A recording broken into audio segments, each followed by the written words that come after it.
ইন্নাল হামদুলিল্লাহ নাহমাদুহু ওয়া নাস্তাঈনুহু ওয়া নাস্তাগফিরুহ ওয়া নাউযু বিল্লাহি মিন শুরুরি আনফুসিনা ওয়া মিন সাইয়্যাতি আমালিনা মান ইয়াহদিল্লাহু ফালা মুদিল্লা লাহু ওয়া মান ইউদ্লিল ফালা হাদিয়া লাহু ওয়া আশহাদু আল্লা ইলাহা ইল্লাল্লাহু ওয়াহদাহু লা শারীকা লাহু ওয়া আশহাদু আন্না মুহাম্মাদান আবদুহু ওয়া রাসূলুহু আম্মা বা'দ ফাইন্না খায়রাল হাদিসি কিতাবুল্লাহ ওয়া খায়রাল হাদি হাদিয়ু মুহাম্মাদিন সাল্লাল্লাহু আলাইহি ওয়াসাল্লাম ওয়াশাররুল উমুরি মুহদাসাতুহা ওয়া কুল্লু মুহদাসাতিন বিদআহ ওয়া কুল্লু বিদআতিন দালালাহ ওয়া কুল্লু দালালাতিন ফিন-নার।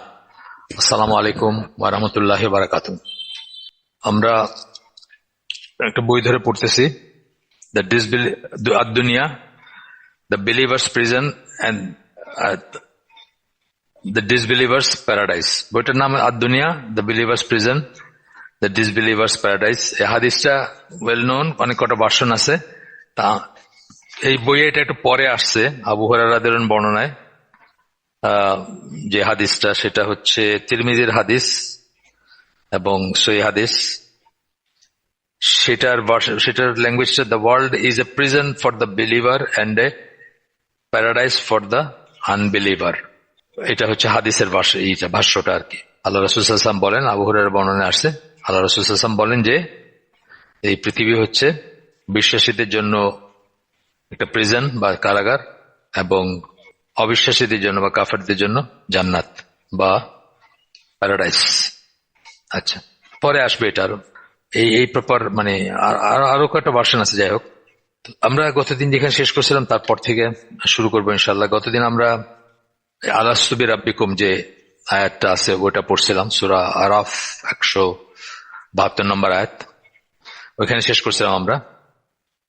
মানুষকে যে আল্লাহ এই যে অনার করছেন, আমরা পড়ে আসছি গতদিন অনেক কটা পড়ছি যে আল্লাহ সারা এই মহাবিশ্বের সবকিছু মানুষের জন্য সৃষ্টি করছেন। মানুষকে ডিরেক্টলি অর ইনডিরেক্টলি মানুষের অনুগত করে দিয়েছেন সবকিছুকে। মানুষ কিন্তু মানুষকে সৃষ্টি করছেন তার ইবাদত করার জন্য। এটা আমরা গতদিন বলছিলাম। এবং আল্লাহ জিজ্ঞেস করছেন সব প্রাইমোডিয়াল টাইমে সব আদম সন্তানের রূহ বা সেলফ যেটা, সেটাকে জিজ্ঞেস করছেন যে am I not your Lord? তারা সবাই বলছে তখন yes, we bear witness to it। তারা সবাই বলছে হ্যাঁ, আমরা সাক্ষী দিচ্ছি আপনি আমাদের রব।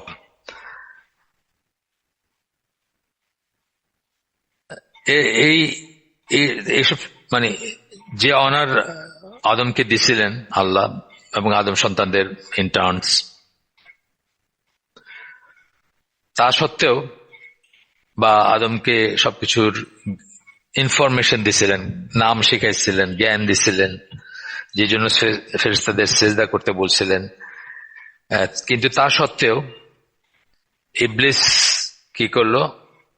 আদমকে পথভ্রষ্ট করতে পারলো এবং অবাধ্য করতে পারলো আল্লাহর, যে জন্য আদম সেই নিষিদ্ধ গাছের ফল খাইলেন এবং আল্লাহর সাথে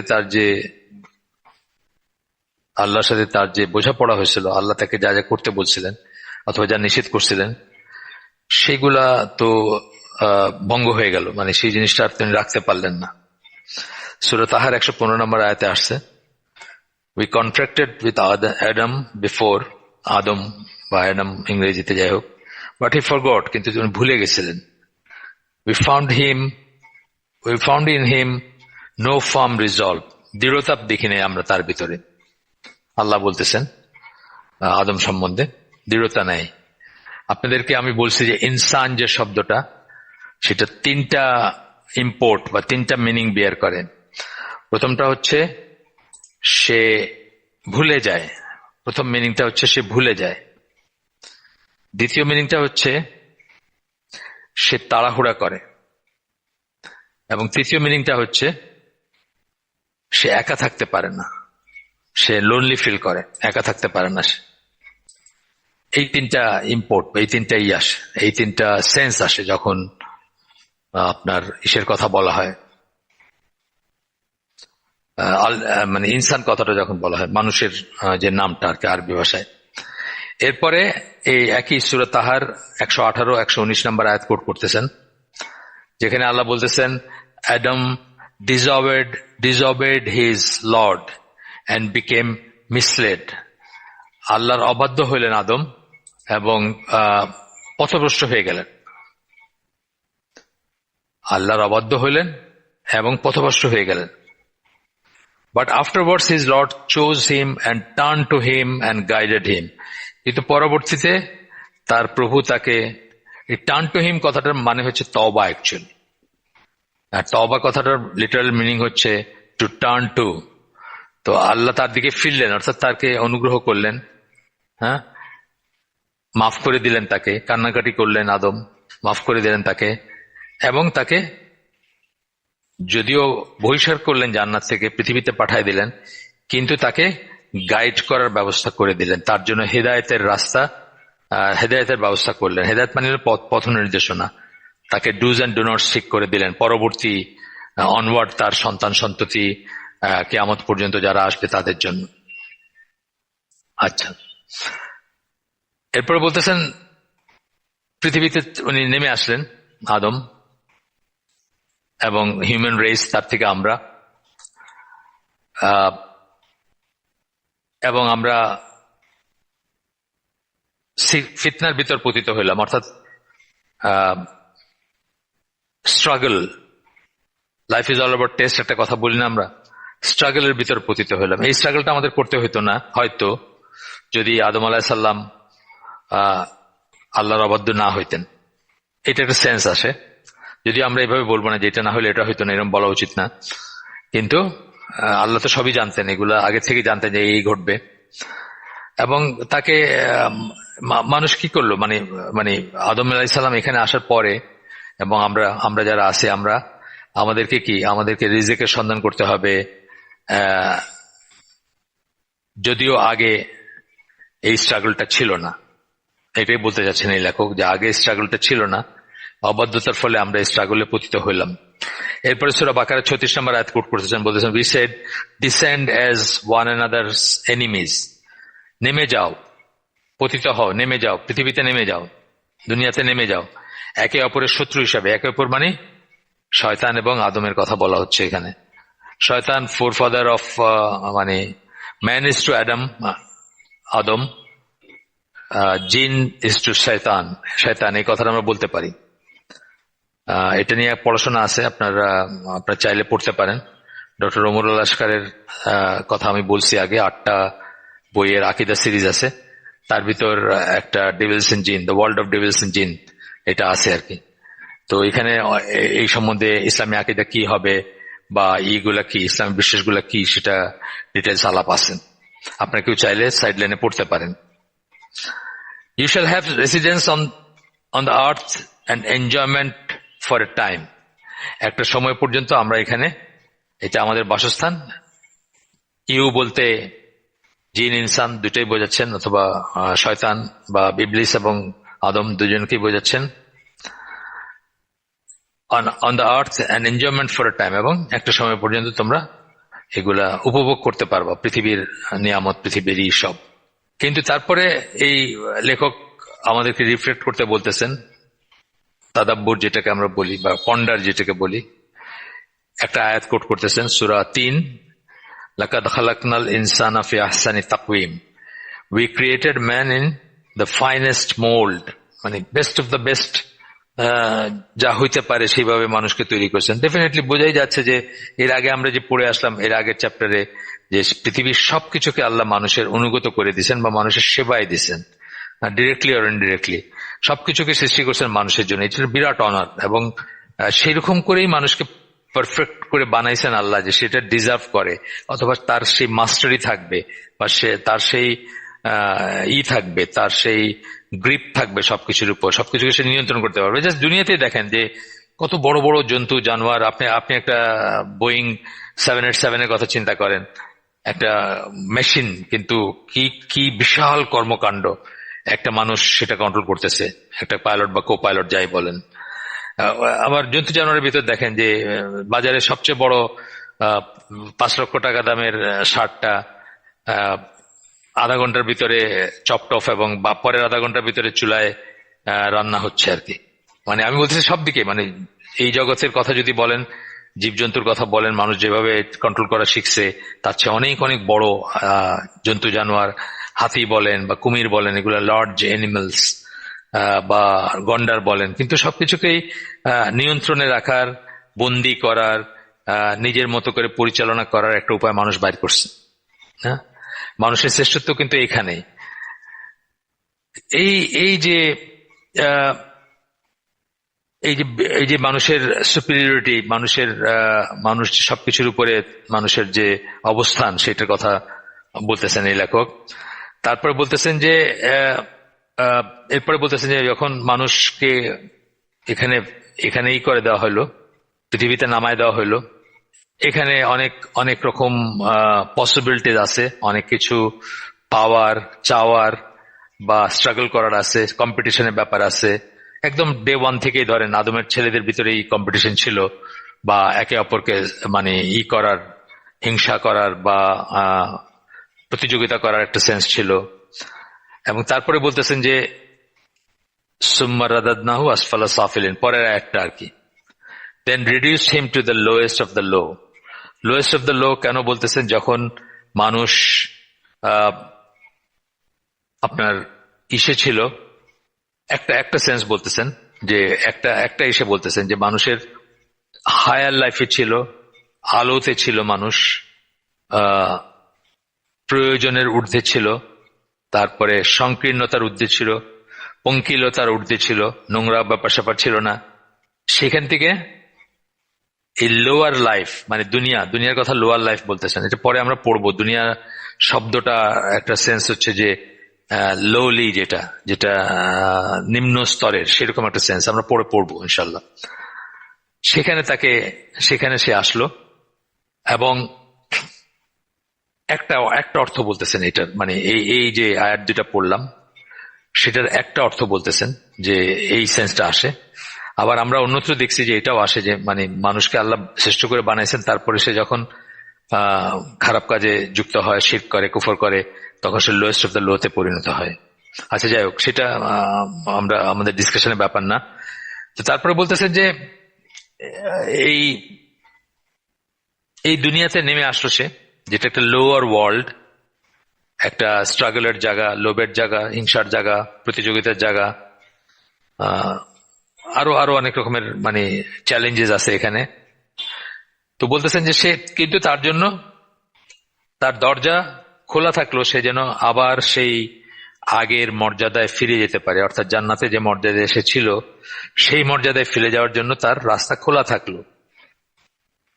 এটা সুম্মা রাদাদনাহু আসফালা সাফিলিন, মানে লোয়েস্ট অফ দ্য লো, তাকে রিডিউস করা হইলো, তাকে তাকে পরিণত করা হইলো। এটা বলার পরে বলতেছেন এক্সেপ্ট ইল্লাল্লাযিনা আমানু ওয়া আমিলুস সালিহাতি, তারপরে ফালাহুম আজরুন গায়রু মামনুন, যাই হোক বাকি থাকলো যে এক্সেপ্ট বললেন যারা বিশ্বাস করে এবং যারা সৎ কাজ করে, তাদের কথাটা বলতেছেন যে তাদের জন্য ওই আবার আগের সেই প্যারাডাইস বা আগের সেই অবস্থায়, সেই সুপিরিয়র ওয়ার্ল্ডে ফিরে যাওয়ার রাস্তা থাকলো তাদের জন্য, যদি তারা বিশ্বাস করে এবং সৎ কাজ করে।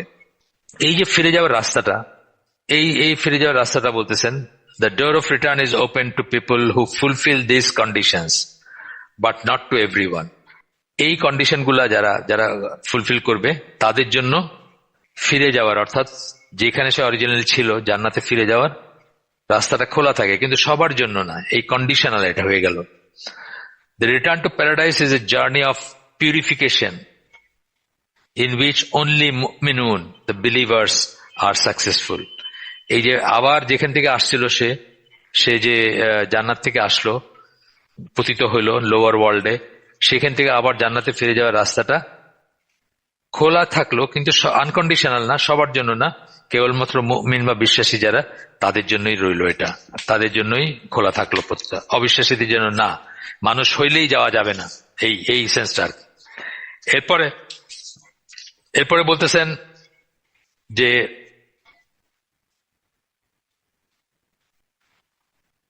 আদমকে যখন নামায় দেওয়া হইলো, তার যে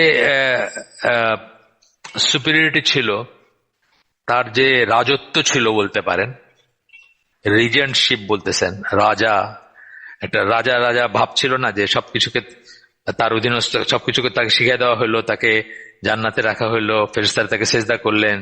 তার যে এই যে সুপিরিয়রি, সেটার বলতেছেন যে পোর্শন আল্লাহ রেখে দিলেন তার কাছে, মানে সবকিছুর থেকে আল্লাহ বঞ্চিত করলেন না। জান্নাত থেকে যদিও তাকে বের করে দিলেন তৎক্ষণাৎ, কিন্তু তার সেই সুপিরিয়রিটি থাকলো, বা সুপিরিয়রিটি অংশ বিশেষ থাকলো। কিভাবে? যেটা আমরা আগে আলোচনা করে আসছি, যে এই হেভেন্স অ্যান্ড আর্থ, আকাশসমূহ এবং পৃথিবীর সবকিছুকে তার সাবসার্ভিয়েন্ট করে দিলেন, তার অনুগত করে দিলেন, তার অধীনস্থ করে দিলেন। হ্যাঁ, তার অধীনস্থ করে দিলেন, সাবজেক্ট করে দিলেন তার।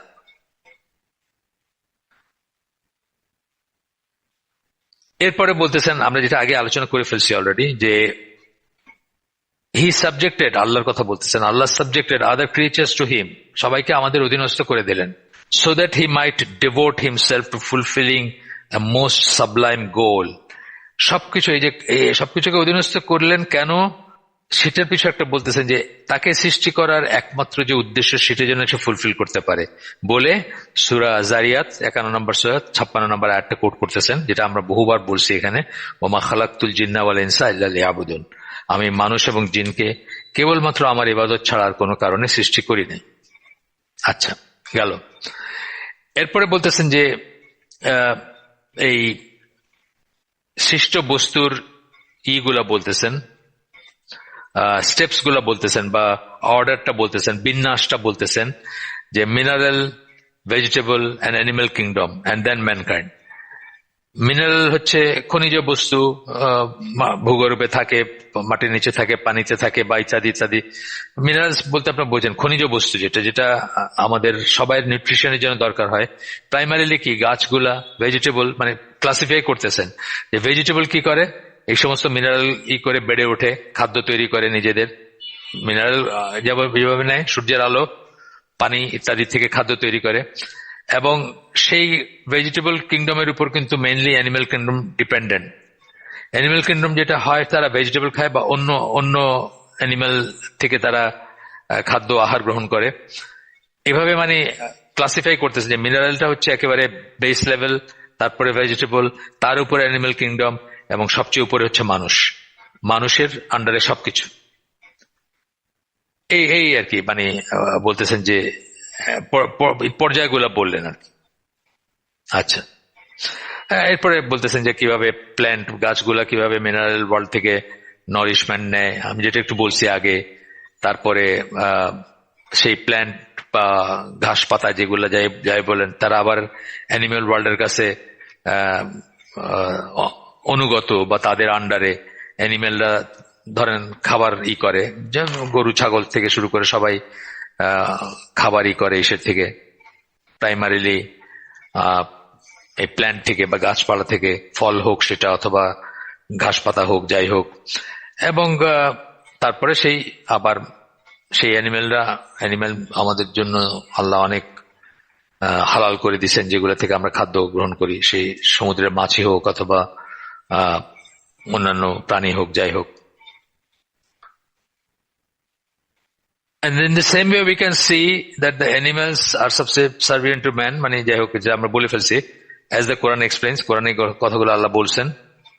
আচ্ছা, when we come to man, however, we find that he is not subservient to anything in this world. মানুষের ব্যাপারে যখন আসলো, তখন এই দুনিয়ার কিছুর অনুগত করে দেন নাই মানুষকে, গোলাম করে দেন নাই, হ্যাঁ, অন্য কিছুর অধীনস্থ করে দেন নাই মানুষকে, শুধুমাত্র আল্লাহ ছাড়া। কেবলমাত্র আল্লাহর অধীনস্থ করে রাখছেন মানুষকে, আর কোনো কিছুর অধীনস্থ করেন নাই মানুষকে। তো এরপরে বলতেছেন যে আমাদের কথা বলতেছেন, মানুষের কথা। এই যে অর্ডারটা আমরা আলোচনা করলাম এখান থেকে, যে আমরা নিজের চেয়ে superior, man too should look upward towards something of greater value than himself, which seeks his service. আমরাও মনে রাখবো যে আমাদের চেয়ে সুপিরিয়র কেউ আছেন, যিনি আমাদের সার্ভিস চান। এখানে সার্ভিস বলতে তার সেবা না, যিনি আমাদের আনুগত্য চান, যিনি আমাদের ইবাদত চান, যিনি আমাদের প্রশংসা চান।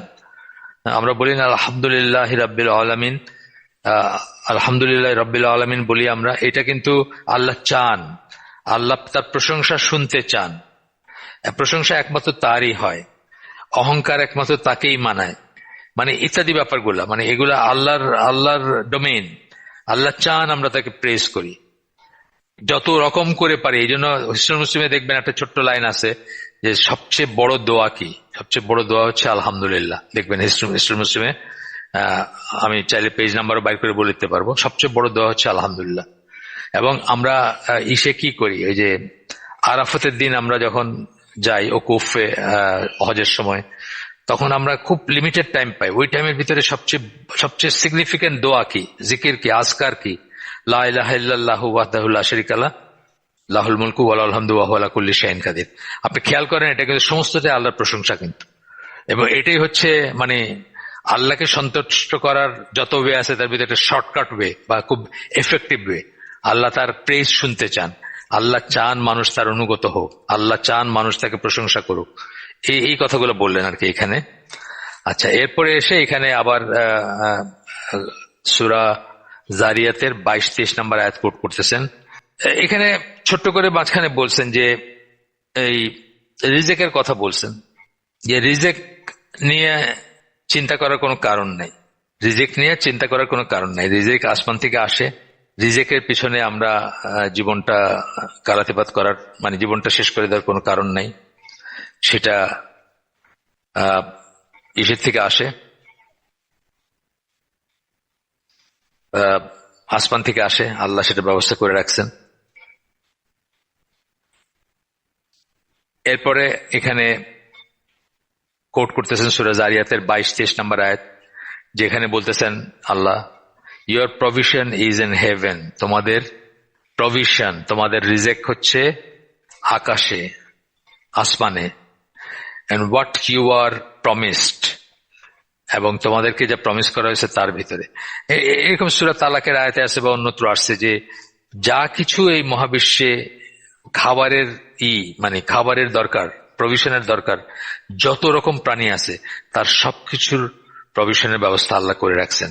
তারা স্টোর করে না, তারা হোর্ড করে না, তারা মানে ব্যাংকে টাকা জমায় না, তাদের প্রভিশনের ব্যবস্থা ঠিক একইভাবে মানুষের প্রভিশনের ব্যবস্থাও আল্লাহ করে রাখছেন। এটা তো একটা হাদিস আসছে না, যে শয়তান মানুষ যখন দিক বিদিক শূন্য হয়ে দৌড়াদৌড়ি করে তার রিজিকের জন্য, শয়তান তখন তাকে নিয়ে হাসে এবং বলে এই মানুষগুলো যদি জানতো যে তাদের প্রভিশন ফিক্সড, আল্লাহ ফিক্স করে রাখছেন, নির্ধারণ করে রাখছেন, তাহলে তারা এইভাবে ছুটোছুটি করতো না। এটা একটা হাদিসের, আমি বলতে পারলাম না আপনাকে, মানে দলিলটা দিতে পারলাম না, বাট এটা জানি আমি হাদিসটা আছে, চাইলে বের করে দিতে পারবো ইনশাল্লাহ পরে। এইটা আর কি, যেটা খুব ফেমাস হাদিস। এটা শয়তান হাসে মানুষ যখন দিক বিদিক শূন্য হয়ে রিজিকের জন্য দৌড়াদৌড়ি করতে থাকে।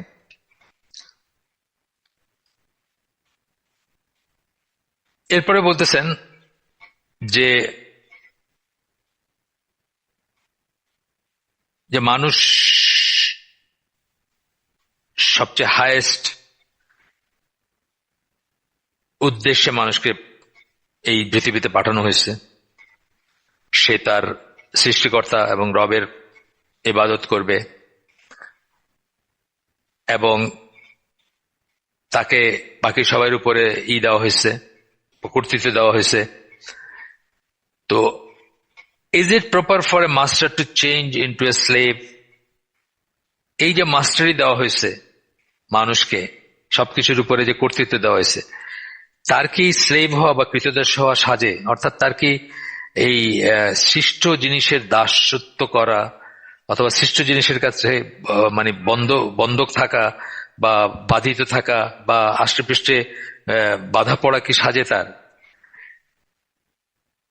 সেটা তো তার সাজে না, তার সেটা মানে সেটা উচিত না। তাহলে মানুষ দুইটা জিনিস, একটা হচ্ছে যে কোনো সৃষ্ট বস্তুর অথবা কোনো সৃষ্ট জীবের সে কৃতদাস হবে না। It would result in being content with what is mean and base. mean মানে নিচু এবং তার একদম কি বলবো, মানে তার মানে সে ছোট হয়ে যাবে। সে যদি এসবের কাছে বাধা পড়ে, এসবের কাছে ধরা পড়ে, তাহলে সে ছোট হয়ে যাবে। ক্ষুদ্র হয়ে যাবে, ক্ষুদ্রাতি ক্ষুদ্র হয়ে যাবে। সে অনেক অনেক বড়, সে কোনো মানুষের গোলামি করবে না যেভাবে, সেইভাবে কোনো বস্তুর গোলামিও করবে না, কোনো বস্তুর জন্য সে তার জীবনটা বাধিত রাখবে না। সে যেন তা না হয় আর কি। If this happens, the inevitable consequence is that man reverts to being the lowest of the low, and we seek refuge in Allah from this. যদি তাই হয়, কখনো মানুষ যদি এইসবের ভিতর বাধা পড়ে, কোনো মানুষের দাসত্ব করে অথবা কোনো জিনিসের দাসত্ব করে, কোন জিনিসের দেশ, মানুষ আছে না, অনেক মানুষ তো জিনিসের পূজা করে, জিনিসের দাসত্ব করে, সম্পদের দাসত্ব করে, সম্পদের ইসে আষ্টে পৃষ্ঠে বাধা পড়ে মোহে। তো যদি হয় তাহলে সে কি, সে লোয়েস্ট অফ দ্য লোতে পরিণত হবে। এই বলে এই চ্যাপ্টারটা শেষ করলেন। এরপরের চ্যাপ্টারটা হচ্ছে রিফ্লেকশন অন দ্য দুনিয়া, দুনিয়ার ব্যাপারে রিফ্লেক্ট করা, চিন্তা ভাবনা করা। আমরা ভাববো দুনিয়ার রিয়েলিটি কি, দুনিয়ার রিয়েলিটি কি, দুনিয়া কতক্ষণ আছি আমরা এখানে, কি করতেছি এখানে, কি করতে আসছি, জীবনের পারপাস কি, ইত্যাদি ইত্যাদি। সব রিফ্লেকশন অন দুনিয়া, দুনিয়ার উপর রিফ্লেক্ট করবো এবং সেটার সাথে নিজেদেরকে রিলেট করব। আচ্ছা, এরপরে জিজ্ঞেস করতেছেন যে এই চ্যাপ্টার শুরুই করছেন একটা প্রশ্ন দিয়ে, যে দুনিয়ার নেচারটা বা দুনিয়ার যে রিয়েলিটি, বাস্তবতা যেটা আসলে কি, সেটা কেন মানুষের কাছ থেকে হিডেন, এবং কেন এটা মানুষের কাছে প্লিজিং মনে হয়, কেন এটা মানুষকে সিডিউস করে, কেন এটা মানুষকে প্রতারিত করে, কেন মানুষের এই ট্রানজিয়েন্ট বিউটি, ট্রানজিয়েন্ট মানে যা থাকবে না, যা স্বল্পস্থায়ী, ক্ষণস্থায়ী। রবীন্দ্রনাথ ঠাকুর পর্যন্ত এটা রিয়েলাইজ করছিল ব্যাপারটা। রবীন্দ্রনাথ ঠাকুরের একটা আছে, কবিতা গান যাই বলেন, গ্রহ তারা রবি সম্বন্ধে বলতেছেন উনি, গ্রহ তারা রবি, হেভেনলি বডিজ, আলো হাতে চলিয়াছে আধারের যাত্রী। এদের সবাই আলো আছে, তাই না? অ্যাপারেন্টলি আলো আছে, গ্রহ তারা রবি, রবি মানে সূর্য, গ্রহ তারা, এগুলো আমরা তো আলো দেখতে পাই। উনি বলতেছেন আলো হাতে চলিয়াছে আধারের যাত্রী, মানে নিশ্চিত মৃত্যুর দিকে তারা যাচ্ছে আর কি। সব একই কথা। মানে উনি তো আরবি পড়াশোনা করছেন, আরবি ক্যালিগ্রাফি করতেন, আপনারা জানেন, হয়তো কোরআন পড়ছেন, আমি জানি না। আল্লাহ কোরআনে বলছেন না সূরা রহমানে, everything passes by except the face of Allah. সবকিছু চলে যাচ্ছে, সবকিছু ট্রানজিয়েন্ট, সবকিছু ক্ষয় হয়ে যাচ্ছে, শেষ হয়ে যাচ্ছে, মরে যাচ্ছে, এক্সেপ্ট দ্য ফেস অফ আল্লাহ। শুধু আল্লাহর ফেস বলতে এখানে আল্লাহর জাত আর কি, আল্লাহর সেলফ যেটা, বা আল্লাহর আল্লাহত্ব যেটা, মানে তার যে সত্তা সেটা ছাড়া আর সবকিছু মরে যাচ্ছে, সবকিছু চলে যাচ্ছে, সবকিছু ক্ষয় হয়ে যাচ্ছে, এই সেন্সটা। তো বলতেছেন যে এই ট্রানজিয়েন্ট বিউটি, আমরা যেটা চলে যাচ্ছে, যেটা নিভে যাবে, যেটা শেষ হয়ে যাবে, যেটা ক্ষয় হয়ে যাবে, সেটাতে কেন আমরা আমাদের চোখ তাটায় বা আমাদের চোখ আটকে থাকে? এটা ক্রিয়েশনের একটা ওই যে সেই হাদিসটা আছে না, যে জান্নাত জাহান্নাম সৃষ্টি করার পরে জিবরাইলকে বলছেন দেখে আসতে, তো জিবরাইল আলাইহিস সালাম দেখে আসছেন। আয়েশা বলছেন যে আল্লাহ, আমি যে সামারিটা বলতেছি, যে এই জান্নাত রেখে জাহান্নামে কে যাবে? আর জাহান্নামে দেখে বলছেন যে এইরকম জায়গায় কেউ যাইতে, কখনো কেউ যাবেই না কেউ, আর সবাই তো জান্নাতেই যাবে, মানে এই ছেড়ে ওইদিকে কে যাবে? তারপরে আল্লাহ তাকে বলছেন যে আবার দেখে আসো, যাও। ততক্ষণে গিয়ে উনি দেখেন যে জান্নাতের চারিদিকে সব মানে কঠিন পথ, কাটা বিস্তৃত, মানে কণ্টকাকীর্ণ বলি না আমরা, মানে স্ট্রাগল করতে হয় এখানে যাইতে হইলে, অনেক বাধা। আর জাহান্নামের চারিদিকে সব অ্যাট্রাকটিভ জিনিসগুলা, মানুষ ছুটে ছুটে যাবে ওইদিকে। তো এই ব্যাপারটা আর কি, why are their eyes drawn towards its transient beauty, and how is it that they bury their dead but forget their own inevitable end? কি করে মানুষের চোখ এইসবের ভিতর আটকায় থাকে? এই ট্রানজিয়েন্ট বিউটি, যেটা ক্ষয় হয়ে যাচ্ছে, যেটা মরে যাচ্ছে, যেটা স্বল্পস্থায়ী, যেটা থাকবে না, সেটার ভিতর কিভাবে আটকায় যায়?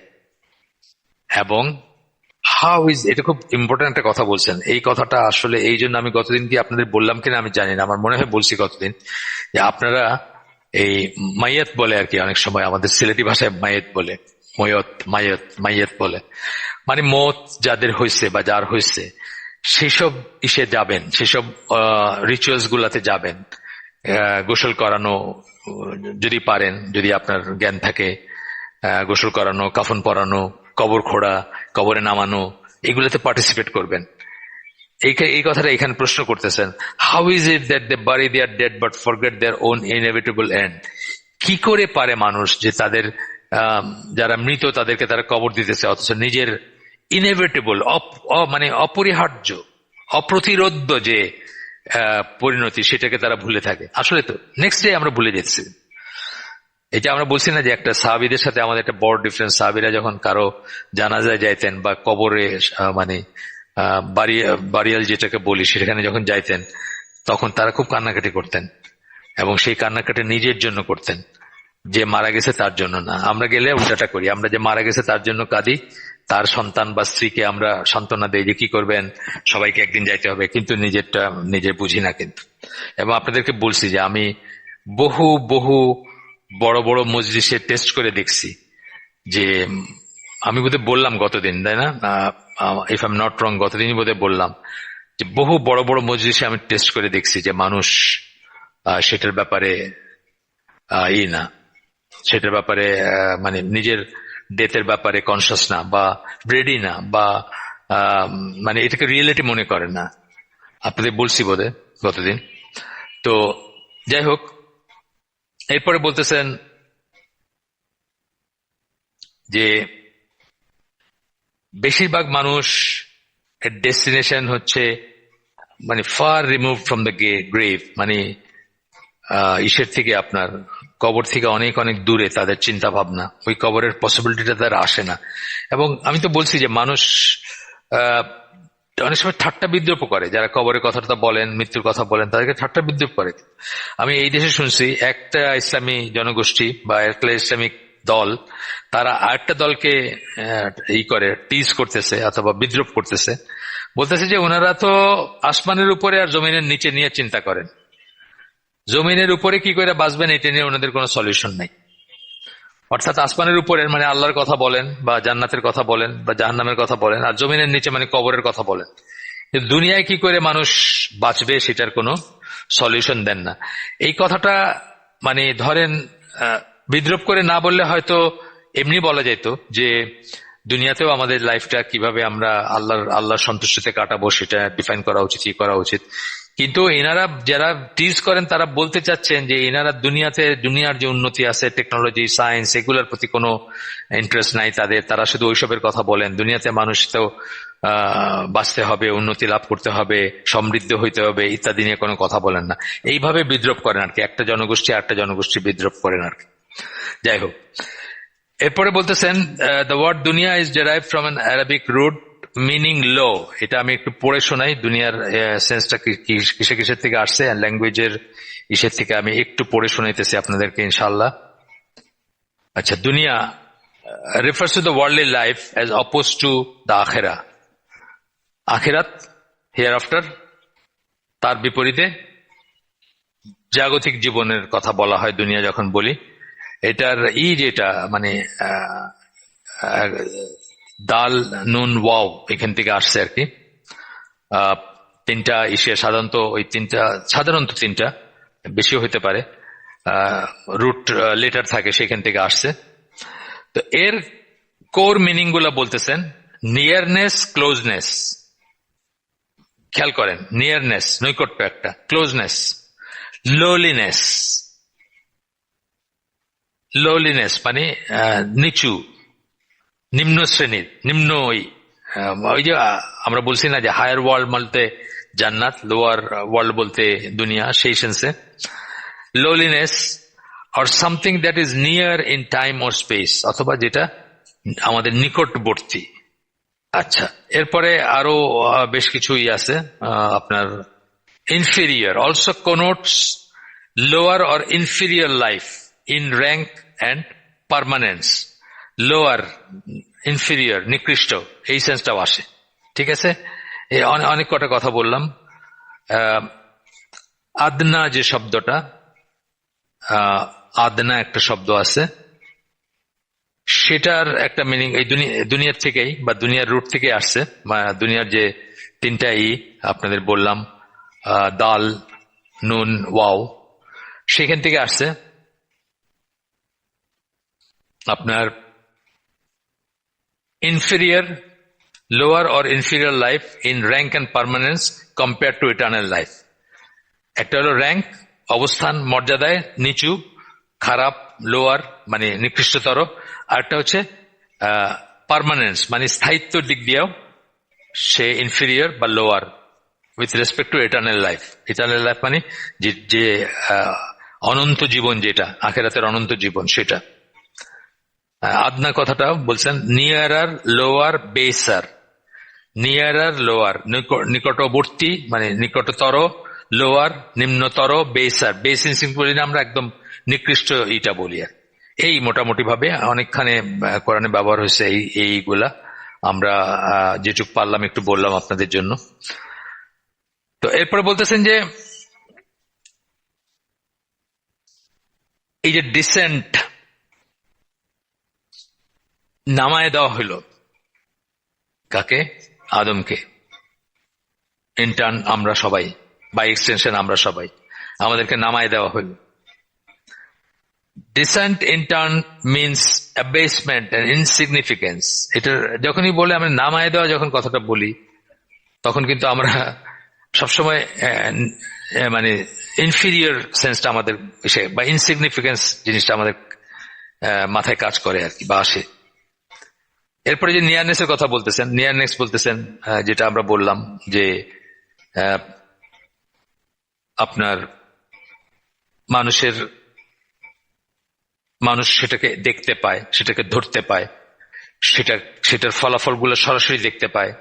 তার বাগানে ফলের গাছে ফল ধরতেছে, সরাসরি দেখতেছে। জান্নাত তো আমরা দেখি না। জান্নাত এখনকার অবস্থা কি? আমাদের জান্নাতকে আমাদের আল্লাহর কথার থেকে কল্পনা করতে হয়। আমরা কিন্তু রিয়েল কম্প্রিহেন্ড করতে পারি না। জান্নাতকেও কমপ্লিট করতে পারে না, জাহান্নামও পারে না কমপ্রিহেন্ড করতে। আল্লাহর কথার থেকে আল্লাহ যেসব উপমা দিচ্ছেন বা যেভাবে আমাদেরকে বোঝাইছেন, সেখান থেকে বাকিটুকু কল্পনা করতে হয়। এটা বলতেছেন আর কি যে আল্লাহ যেহেতু সবকিছুকে আমাদের অনুগত করে দিচ্ছেন, আমরা এখানে দেখি, আমরা এখানে মানে রেজাল্ট গুলা দেখতে পাই, এবং এই দুনিয়াতে আমাদের জীবনটা খুব শর্ট ক্ষণস্থায়ী, এই জিনিসটাও আছে। সবকিছুকে আমাদের অধীনস্থ করে দিয়েছেন। আমরা এখানে রেজাল্ট দেখতে পাই, আমরা এখানে প্রাপ্তি দেখতে পাই, যেটা আমরা পরবর্তী জীবনের গুলা দেখতে পাই না, রিয়েলাইজ করি না, ভুলে থাকি। এখন উনি প্রশ্ন করতেছেন যে একজন মানুষের ধরেন রাফলি যদি 60 ইয়ার্স আমরা ধরি এভারেজ, যেতে সুন্নায় আসছে এই কথাটা, 60 ইয়ার্স কথাটা আসছে, তাহলে আপনি দেখেন যে is the worth of man's lifespan of more or less 60 years in this world in comparison to the endless aeons of time with Allah? মানে এই জীবন, এই ওয়ার্থ বলতে উনি কি বোঝাচ্ছেন? ওয়ার্থ বলতে বোঝাচ্ছেন যে আপনার এই জীবনটার মানে সবকিছু আপনি এখানেই করলেন, এখানে বিনিয়োগ করলেন। এটা কি করা ঠিক হইলো আপনার, বা এটা চিন্তা করা ঠিক হইলো? এই 60 ইয়ার্স এর ভিতরে 60 ইয়ার্স কে যদি আপনি ধরেন যে দুনিয়ায় আপনি এই আছেন আর আল্লাহর সাথে আপনি এন্ডলেস টাইম থাকবেন, তাহলে কোনটা প্রাধান্য পাওয়া উচিত ছিল? কোনটা আপনার মাথায় আসা উচিত ছিল যে কোনটার জন্য কোথায় ইনভেস্ট করবেন, কোনটাকে ইম্পর্টেন্ট মনে করবেন, কোনটাকে প্রাধান্য দিবেন? এই সেন্সটা বলতেছেন আর কি এখানে। তারপরে এই সূরা হজের 45 নম্বর আয়াত বলতেছেন, day with your lord is the same as 1000 years in the way you count. আল্লাহর সাথে ডিভাইন টাইমের একদিন হচ্ছে আমাদের কাউন্টে 1000 বৎসর। এইরকম আরো আয়াত আছে কোরআনে, যেখান থেকে মানে যারা কোরআনের সাথে সায়েন্সের এইগুলাকে রিলেট করতে চান, তারা বলেন যে রিলেটিভিটি অফ টাইমের ইঙ্গিত সেই 1400 1450 বছর আগে আল্লাহ কোরআনে উল্লেখ করছেন রিলেটিভিটি অফ টাইম। আসলে এটাই রিলেটিভিটি অফ টাইম, যে মানে আপনি জানেন তো যে মানে ওই লাইটের স্পিডে যদি পসিবল হইতো, যদি একটা ইসে আপনি ট্রাভেল করতে পারতেন, তাইলে আপনি 1 ঘন্টা ঘুরে আসতেন হয়তো সেই বিশেষ যানে, এসে দেখতেন যে আপনার ফ্রেন্ডের বয়স 70 বছর বেড়ে গেছে, কিন্তু আপনার সেম এজ আছে। কথার কথা মানে এই যে রিলেটিভিটি গুলা, এই রিলেটিভিটি একটা জটিল জিনিস। যাই হোক, এই যে ব্যাপারটা এটা কোরআনে বহু আগেই, এই একটা আয়াত না, আরো অনেক আয়াত আছে সেখানেও আছে। এই কথাগুলা। ডিভাইন ডে আর কি, একদিন হচ্ছে আমাদের 1000 বৎসর, 1000 years in the count, in the way you count, আমাদের 1000 বৎসরের সমান। আচ্ছা, এখানে বলতেছেন যে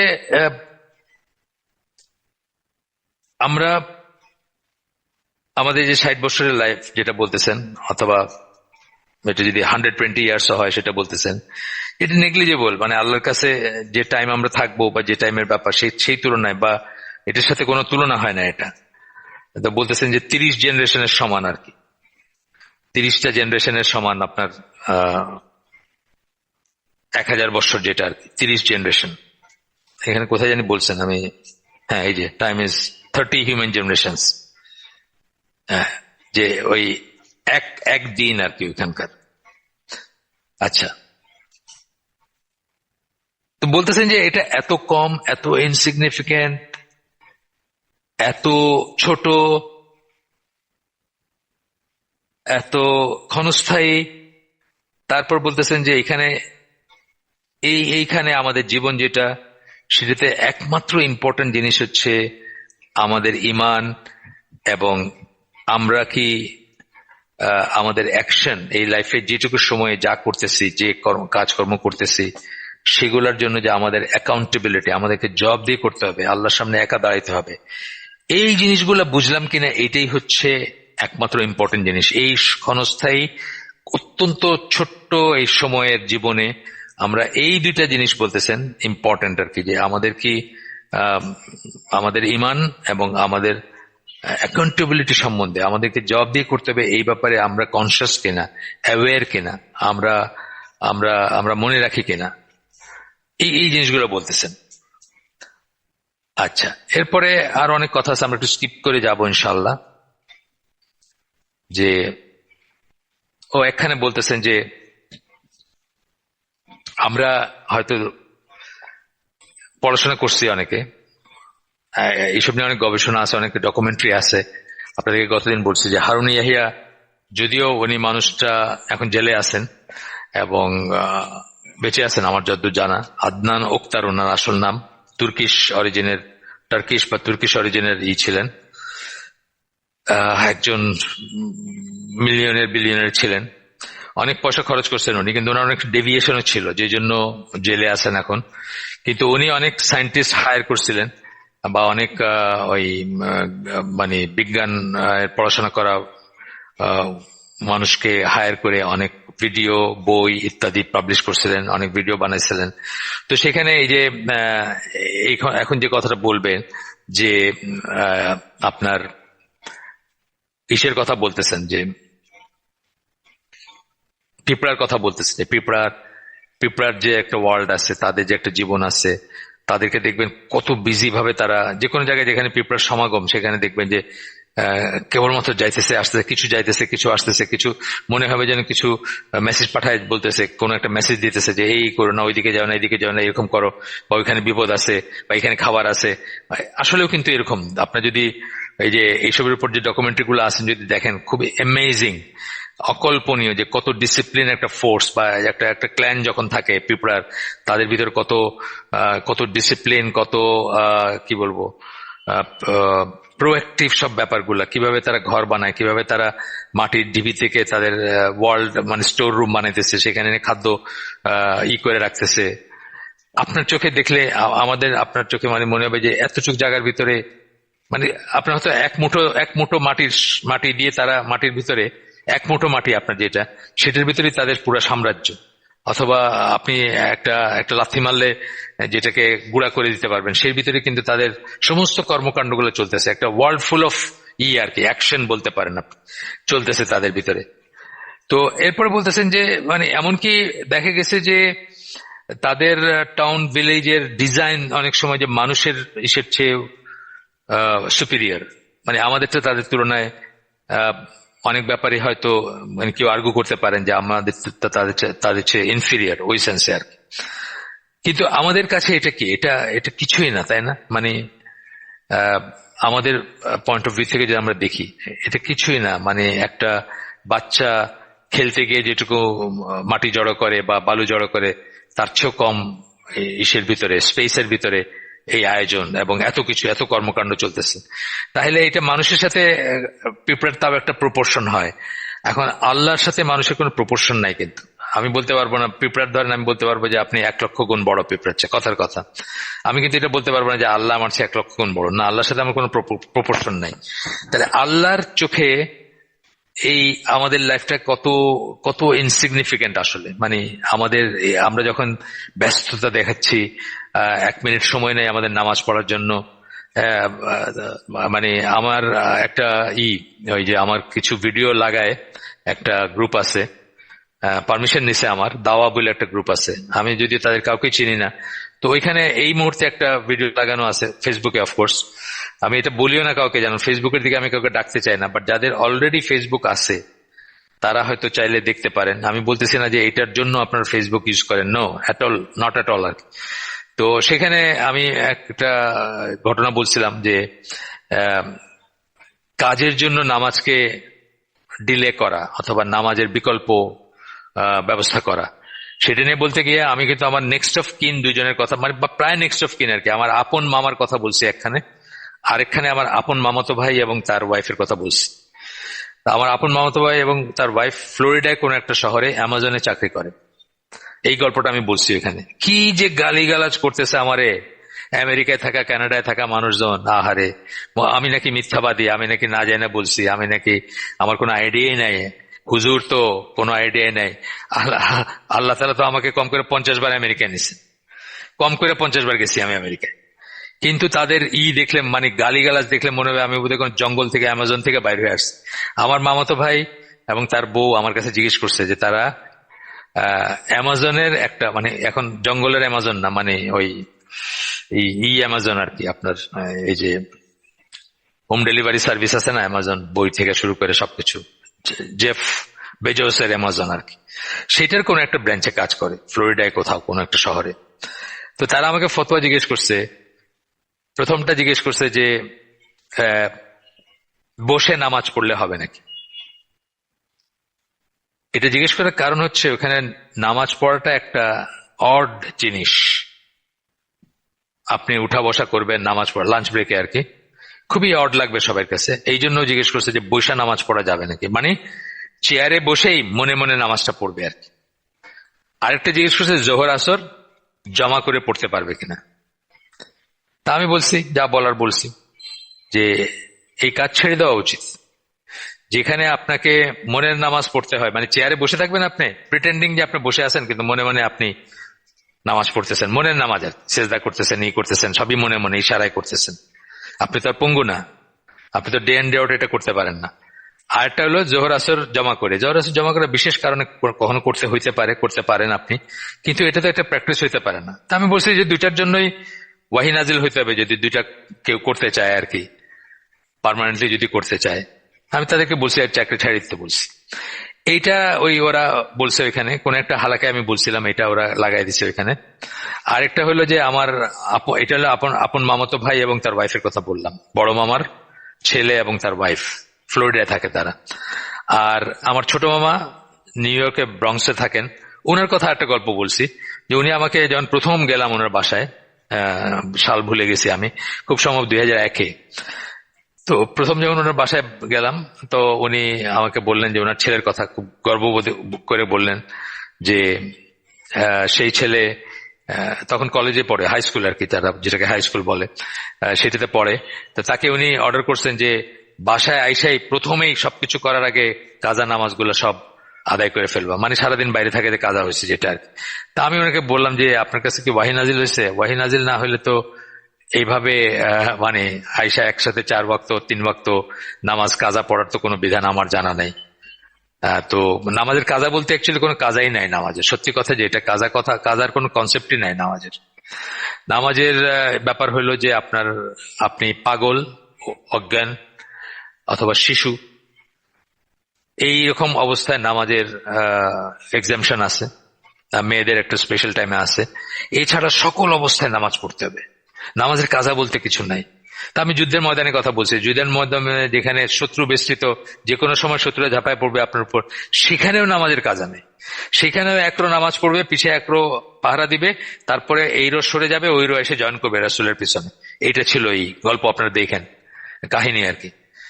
সেখানে আমরা কি করে নামাজ ডিলে করছি, কিভাবে যে ট্রল করছে আমারে, মানে আমার তো ফেসবুক অ্যাকাউন্ট নাই, আমি দেখতে পারি ফেসবুক, দেখতে পারি বলতে ওই পেজটা দেখতে পারি পিসিতে, ফোনে দেখা যায় না, ফোনে দেখতে যায় না আমাকে, পিসিতে দেখতে যায়, তাও লিমিটেড টাইম পরে বলে যে সাইন অন অথবা সাইন আপ, এটা বলে আর কি। তো যাই হোক, তা এইভাবে ট্রল করতেছে যে মানে কি বলেন, আমেরিকাতে কত কত সুবিধা, কত নামাজ পড়ার কত, মানে বাংলাদেশের চেয়ে সুবিধা, কেউ কেউ বলতেছে বাংলাদেশের চেয়ে বেটার আর কি, বা যে কোনো মুসলিম দেশের চেয়ে বেটার আর কি, তর্ক করতেছে। অথচ আমি কিন্তু আমার নেক্সট অফ কিন বলতে গেলে এরা, মানে আমি 110% 110% সত্য এবং কনফার্ম কথা বলতেছে। এখন বলতে পারেন যে সব জায়গায় এরকম না, ইয়েস সব জায়গায় এরকম না, হইতেই পারে। আমি গেছি আপনার ক্যালিফোর্নিয়ার ফ্রিমন্টে একবার নামাজ পড়তে গেছি, লাউরি বলে একটা জায়গা, আমি এবং একজন হিসপানিক মুসলিম গেলাম নামাজ পড়তে, খালি খোলা মসজিদ, দুজনে নামাজ পড়লাম, চলে আসলাম। এইটা আছে। আজান দেওয়া যায় না এখানে, আজান কেউ দেয় না, তো আছে, তার নাই আমি বলতেছি না, তবে আমাদের দেশের মানে একটা মুসলিম দেশের সাথে তুলনা কোনো তুলনাই নাই এটা। যাই হোক, এটা হয়তো কোনো অফিসে অফিসিয়ালি হয়তো দেওয়া আছে, হইতে পারে সেরকম কোন অফিস থাকতে পারে যেখানে অফিসিয়ালি প্রেয়ার রুম দিয়ে রাখছে। আপনার এখন এয়ারপোর্ট গুলাতে কি দিছে, হিন্দু বৌদ্ধ মুসলমান সবার জন্য একটা হাইব্রিড উপাসনার জায়গা আছে, দেখেন অনেক এয়ারপোর্টে আছে, এখন বিদেশি এয়ারপোর্টেও আছে, সিঙ্গাপুর বা ওইসব জায়গায় আছে। যাই হোক, আমরা আবার ফিরে আসি আমাদের টপিকে। তো এরপরে বলতেছেন যে আল্লাহর চোখে এই ব্যাপারটা কিরকম।